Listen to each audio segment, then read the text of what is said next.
लोकांच्या गर्दीत असूनही कधी आतून एकटं वाटलंय?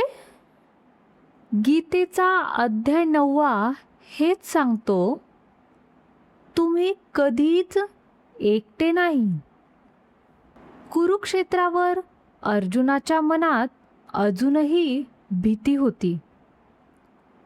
पण आता श्रीकृष्ण त्याला एक असं ज्ञान देणार होते जे आयुष्य बदलू शकतं.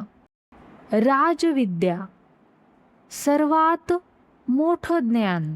श्रीकृष्ण म्हणाले, हे सर्वात पवित्र आणि श्रेष्ठ ज्ञान आहे, कारण हे ज्ञान मनाला शांती देतं. अध्याय 9 सांगतो, देव प्रत्येक ठिकाणी आहे, प्रत्येक जीवामध्ये आहे, पण आपण त्याला अनुभवत नाहीत, कारण मन सतत बाहेर धावत असतं. आज लोकांकडे सर्व काही आहे, पैसा, घर, गाडी, मोबाईल सर्व आहे, पण तरीही मन शांत नाही, कारण आतली रिकामी जागा.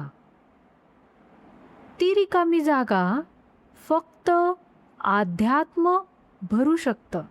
श्रीकृष्ण म्हणतात, तू प्रेमाने काहीही अर्पण केलंस तरीही मी ते स्वीकारतो.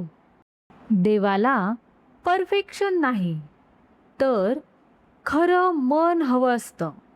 मित्रांनो, कधीकधी आपण देवाला शोधत राहतो, पण कदाचित तो संपूर्ण वेळ आपल्याच सोबत असतो. तुमच्या प्रत्येक अश्रूमध्ये, प्रत्येक प्रार्थनेमध्ये आणि प्रत्येक श्वासात. जर तुम्हालाही वाटतं की श्रीकृष्ण नेहमी माझ्यासोबत आहेत, तर कमेंट करा. जय श्रीकृष्ण.